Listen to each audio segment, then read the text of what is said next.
राज्यव्यापी महाआंदोलन हे 23 तारखेपासून म्हणजे 23 जानेवारीपासून राज्यातील प्रत्येक जिल्ह्यात जिथे जिथे कोळी बांधव आहेत त्या ठिकाणी हे आंदोलन सुरू झालेलं आहे। या आंदोलनाची व्याप्ती फार मोठी आहे। आम्ही आज प्राथमिक स्वरूपात इथे लोकांना जमवलेलं आहे आणि यापुढे जर शासनाने आमच्या मागण्यांकडे लक्ष नाही दिलं तर मोठं आंदोलन या मुंबईतच आम्ही उभं करू।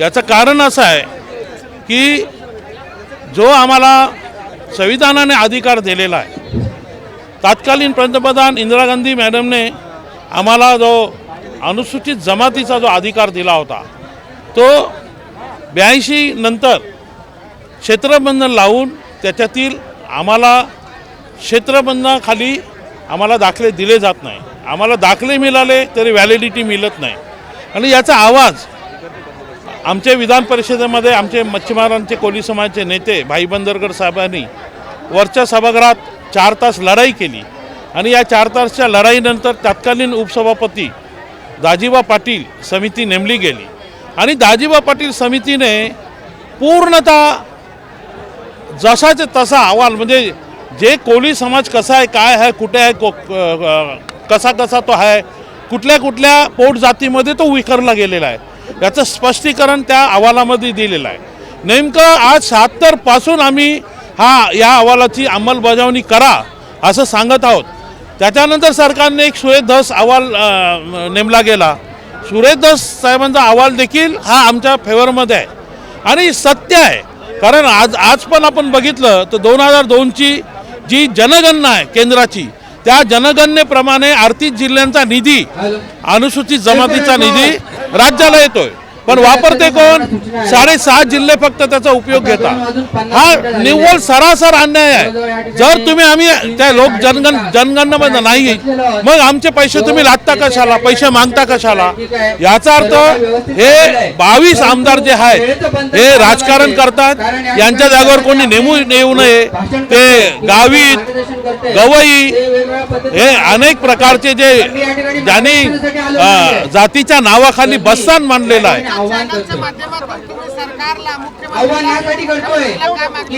आम्ही सरकारला हे आवाहन करतोय की देवेंद्र फडणवीस साहेबांनी स्वतः आमच्या सभेमध्ये सांगितलं होतं विरोधी नेतेपदी असताना की देता की जाता हे सरकारला आवाहन केलं होतं आणि त्यांनी सांगितलं होतं आमचं सरकार आल्यावरती आम्ही पहिल्याच मंत्रिमंडळाच्या बैठकीमध्ये निर्णय घेऊन तुम्हाला जातीचे दाखले देण्यात येऊ। ते आजपर्यंत त्याच्यावरती दुर्लक्ष होत आहे। मुख्यमंत्र्यांना देवेंद्र फडणवीस साहेबांना, अजित पवार साहेबांना या आम्ही सर्वांना आवाहन करतोय की दाजीबा पाटील अहवाल खुला करा, त्याच्यामधली शिफारसी स्वीकारा आणि कोळी समाजाला न्याय द्या, ही मागणी आजच्या मोर्चामधून आपल्या माध्यमातून करतो आणि रस्त्यावरती लढाई पण सुरूच राहणार। आम्ही 23 जानेवारी 2024 पासून प्रत्येक जिल्हाधिकारी कार्यालयासमोर राज्यव्यापी महाआंदोलन हे सुरू केलेलं आहे आणि प्रथमच कोळी समाज हा एकवटून प्रत्येक जिल्हाधिकारी कार्यालयाच्या समोर अन्नत्याग सत्याग्रह करायला उतरलेला आहे। आज आझाद मैदान मुंबई या ठिकाणी आमचा कोळी समाज खूप मोठ्या संख्येने आहे आणि आम्हाला ज्या ब्रिटिशकालीन गॅझेटियर्स आहेत, शासनाचे अनेक GR आहेत, घटनेत तशा तरतुदी आहेत, कोर्टाचे आदेश आहेत, प्रशासकीय आम्हाला दाखले दिले गेलेले आहेत, परंतु आताच ते देणे बंद का झाले? यामुळे आमच्या समाजाला वंचित ठेवण्याचं षडयंत्र या सरकारच्या माध्यमातून होतंय। भविष्यात जर समजा आमची ही प्रमुख मागणी मान्य झाली नसेल तर नक्कीच हा कोळी समाज येत्या 2024च्या निवडणुकीमध्ये हे सत्ताधारी असतील किंवा विरोधक असतील यांना यांची जागा दाखवण्यासाठी आमचा हा समाज आपण बघत आहात, हा समाज नक्कीच प्रत्येक जिल्ह्याच्या ठिकाणी हा रस्त्यावर उतरून मग स्वतःचे उमेदवार जरी असतील ते यांचा पराभव होत असेल तरी चालेल, परंतु आम्ही आम्ही आमच्या उमेदवाराला उभे करू आणि आमच्या उमेदवारांनाच आम्ही मतं देण्यासाठी आणि निवडून येण्यासाठीचा या पुढील काळात प्रयत्न असेल असं मी या ठिकाणी नमूद करू इच्छितो. आज 24वा दिवस आहे. आम्ही सगळे कोळी लोक इथे एकत्र आलेलो आहेत. आज आम्ही आरक्षणासाठी आम्हाला आरक्षण मिळावं म्हणून माननीय CM साहेबांकडे, एकनाथ शिंदे साहेबांकडे मी 44 फेऱ्या मारल्या, पण त्यांना आमच्या कोळी लोकांची दाद नाही. आज 44 फेऱ्या मी रोज जाऊन तिथे बसत होती, पण आज आम्हाला त्यांनी मीटिंग दिली नाही. आमचं अस्तित्व आम्हाला मिळायलाच पाहिजे. आमचे कोळीवाडे, आमचं आरक्षण, आमची जमीन आम्हाला परत मिळायलाच पाहिजे. हेच माझं सरकारला आहे. श्री प्रकाश भांजी, मरोल बाजार अध्यक्ष. 5000 महिला आमच्या जवळ आहेत सदस्य. तरी या रेखाताई, प्रतिभाताई या सुद्धा महाशक्ती अशा माझ्या सोबत असतात. त्यासाठी आमच्या अजून महिलांची ताकद वाढते. तरी हे आरक्षण आम्हाला हे भेटलं पाहिजे. याचं कारण आमच्या जागा, जमिनी हे सरकार आज गडप करण्यासाठी निघालं आहे. आणि आमच्या मुलांना एवढं शिकून सुद्धा आमच्या मुलांना नोकऱ्या मिळत नाही आणि दाखलाच मागतात सगळीकडे, म्हणून ते वन भटकतात. त्यासाठी आम्हाला आरक्षण हे पाहिजे. आमचा समुद्र शेती वाचला पाहिजे, आमचे बाजारे मार्केट वाचले पाहिजे. याच्यासाठी आम्हाला आरक्षणाची गरज आहे. धन्यवाद. जय हिंद, जय महाराष्ट्र. नमस्कार, मी सौ प्रतिभा वैदी पाध्ये. आज मी पालघर जिल्ह्यातून आपल्या या कोळी बांधवासाठी इथे आलेले आहे. 25वा दिवस आहे हा आंदोलनाचा. छत्रपती शिवाजी महाराजांची मी आज आठवण काढते. छत्रपती शिवाजी महाराजांचे विश्वासू आरमाराचे जे प्रमुख होते ते आमचे कोळी बांधव होते. आणि कोळी बांधवांनी या किनारपट्टीचे जेवढे पण आपले जिल्हे आहेत ते सांभाळलेले आहेत. पण आपल्या सरकारने आमच्या कोळी बांधवांना त्यांचे हक्क दिलेले आहेत. त्यांचे प्रॉपर्टी कार्ड नाही, त्यांचे जमीन हक्क नाहीत.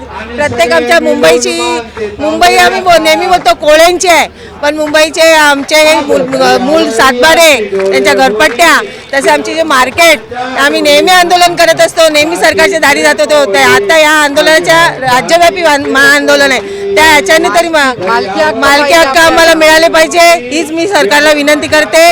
आणि हा संपूर्ण आमचा जो कोळी समाज आहे तो अर्नाळा ते कर्नाळा, चांदा ते बांधा, हा सगळा कोळी समाज आमच्या आंदोलन करणाऱ्या बंधूंच्या मागे आहे. जय हिंद, जय महाराष्ट्र. आंदोलनानिमित्त जमलेले माझे तमाम कोळी बांधव यांचे सर्वप्रथम मी आभार मानतो. आणि याचं नियोजन ज्यांनी केलेलं आहे शरदराव, त्यांचं खरं मनापासून धन्यवाद देतो की त्यांनी एक पुढाकार घेऊन सगळ्यांना एकत्रित आणण्याचा एक जो विडा उचललेला आहे तो अशाच प्रकारे त्यांनी पुढे चालत ठेवावा.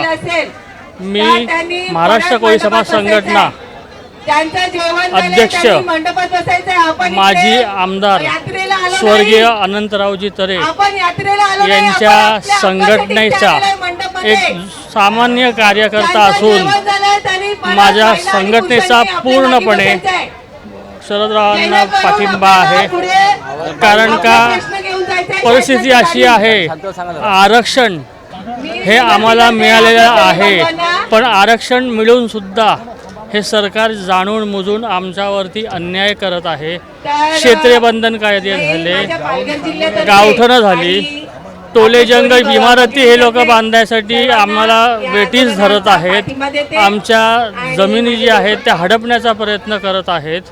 ह्या सगळं कुठेतरी थांबावं, या सरकारला कुठेतरी एक जाग आणावी, याकरता जे जनजागृती मोहीम शरदरावांनी चालू केली त्याला माझा आणि माझ्या समाजातर्फे पूर्ण पाठिंबा आहे. जवळजवळ 22 कोळी समाज संघटना एकवटण्यासाठी माननीय श्री शरदचंद्र जाधव यांनी 6 जानेवारीला औरंगाबाद येथे सभा बोलवण्यात आली.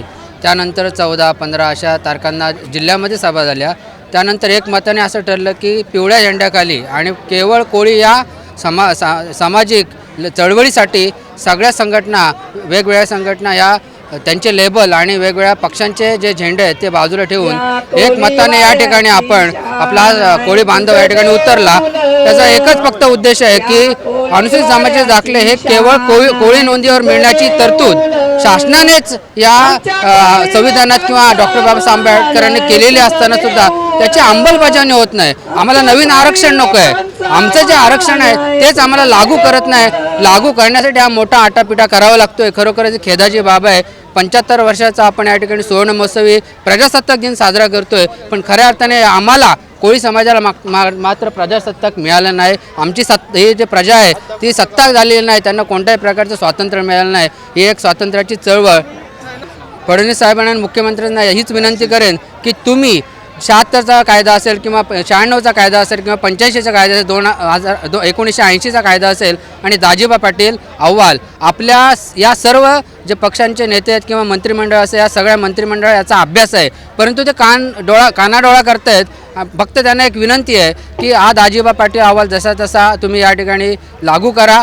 त्याच्या सगळ्या शर्ती अटी ज्या आहेत त्या तशा लागू करा. आमचं काही म्हणणं नाही, कारण तुमचं या ठिकाणी जे काळबेर आहे आपण म्हणतो की राजकारणांमध्ये वेगवेगळ्या प्रकारचे मिलीभगत असते. ही मिलीभगत कुठेतरी चव्हाटे होईल का असं त्यांना भीती वाटते आणि खरोखरच आता ही येण्याची वेळ आलेली आहे. कारण आमचा कोळी समाज हा फक्त अशिक्षित राहिला नाही तर सुशिक्षितपणे कायदेशीररित्या आम्ही आज हा लढा पुकारलेला आहे. दोन्ही प्रकारचा लढा रस्त्यावरचा आणि कायदेशीर दोन्ही चालू असल्याने नक्कीच त्यांचे ज्याप्रमाणे आपण म्हणतो की वेगवेगळ्या घोटाळ्यांमध्ये अनेक आमदार खासदार हे काय झाले जेलमध्ये गेले, आता ही वेळ त्यांची आलेली आहे. जर कोळी समाजाचा प्रश्न सोडवला नाही तर कायदेशीररित्या त्यांना आत जाण्याची व्यवस्था मात्र आम्ही केलेली आहे. धन्यवाद.